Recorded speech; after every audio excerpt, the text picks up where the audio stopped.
Hey, welcome to EPN. My name is Victor Lucas, and we bring you the latest in everything cool every single day, thanks in a large part to our pals at the VFS School of Game Design.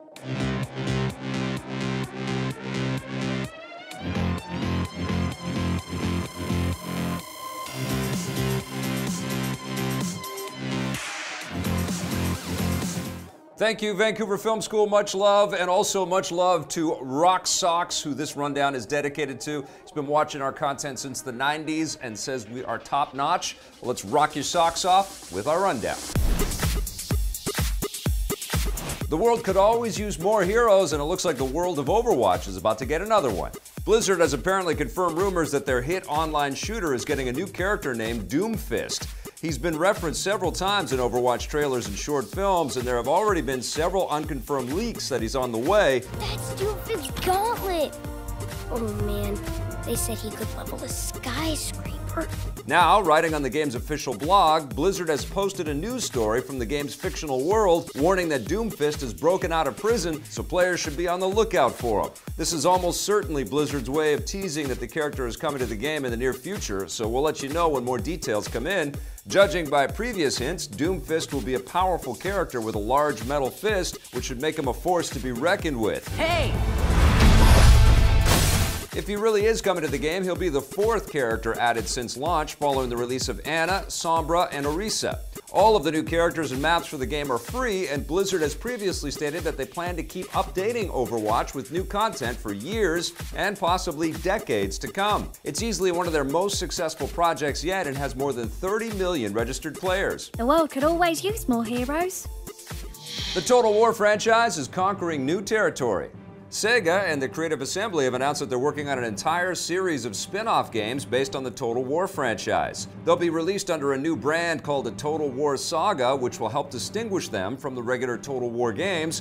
No specific games have been unveiled just yet, but the developers say that all the games released under the Total War Saga brand will focus on specific moments and places in history, rather than the larger scale games in the main Total War series, which span multiple eras and locations. Don't let the smaller scale fool you, though. The Creative Assembly's game director Jack Lusted says that the Total War Saga games will be just as long as the regular games and feature the same mix of turn-based campaign strategy and real-time battle tactics that fans love. They say they'll announce the first game in the Total War Saga series in the coming months. In the meantime, another spin-off of the franchise, Total War Warhammer 2, is coming to the PC this September. It features more locations and creatures from the Warhammer universe than its predecessor and promises to be just as brutal and violent. And the biggest and most violent war in human history is going to look as big as it can in theaters. Christopher Nolan's World War II movie Dunkirk will be released on 70mm film in 125 theaters across the globe, making it the biggest 70mm film rollout in more than 25 years. This means the film will be getting a bigger release than other recent 70mm films like Paul Thomas Anderson's The Master and Quentin Tarantino's The Hateful Eight. Nolan, like Anderson and Tarantino, is a big proponent of traditional film and is one of the few remaining directors who refuses to switch over to digital. They prefer the more textured look that film has, which is especially useful when you're making a period film set during World War II. Nolan shot most of Dunkirk on traditional 70mm film stock and IMAX cameras, which means the movie should look amazing, even if you're not able to watch it in a 70mm or IMAX theater. Keep in mind that not all IMAX theaters that show the film will be using film prints, so film purists may want to check ahead with their local theaters before deciding where to watch it. Dunkirk will hit theaters everywhere on July 21st. There's no hiding from this sun. Star Fox 2 isn't the only long-lost Super Nintendo game that's finally seeing the light of day.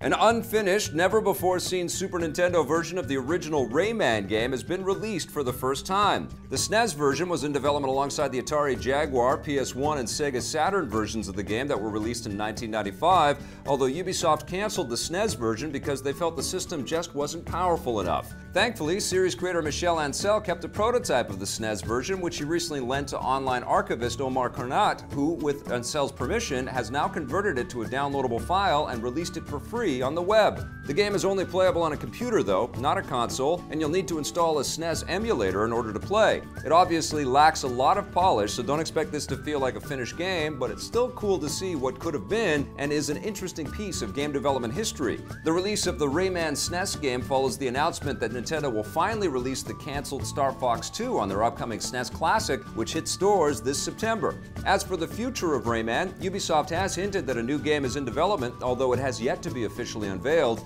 Michel Ancel recently worked on Rayman Origins and Rayman Legends. He's currently heading the development of Beyond Good and Evil 2, which looks awesome, but doesn't have a release window yet. And another big Ubisoft franchise is getting ready to slay the world of anime.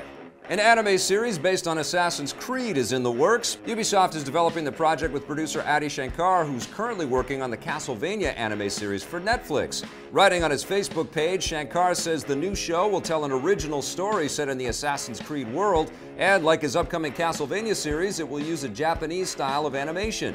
He hasn't said where or when it might take place, or if any of the existing Assassin's Creed characters will appear.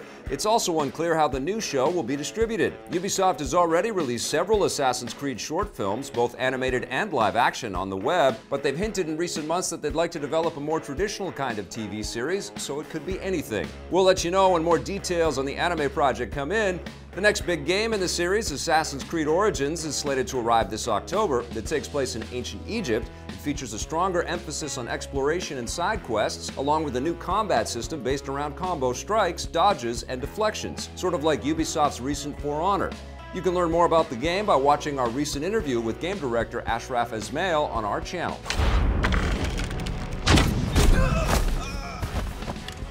Let's face it, Half-Life 3 will probably never happen, but that doesn't mean the Half-Life story won't continue.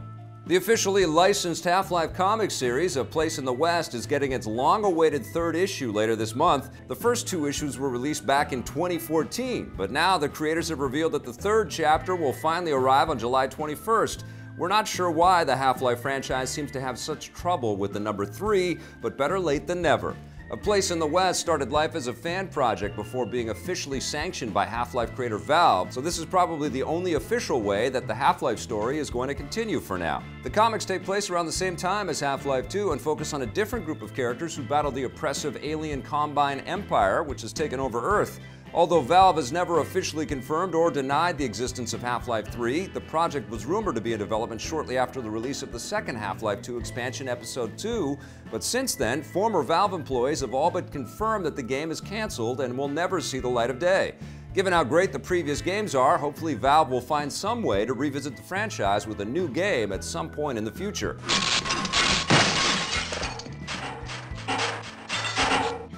And before we go, take a look at the latest trailer for the new game Agents of Mayhem. It's the latest project from Saints Row developer Volition, and although it's not part of the Saints Row franchise, it does take place in the same universe, albeit far into the future. Players take control of a team of superpowered agents out to save the world from evildoers, and each character offers a unique set of abilities and weapons. As you can tell from the new trailer, the game will also have all of the irreverent humor that made Volition's Saints Row games so popular, and we can't wait to see more. Agents of Mayhem will hit the PC, PS4, and Xbox One next month. Suck it.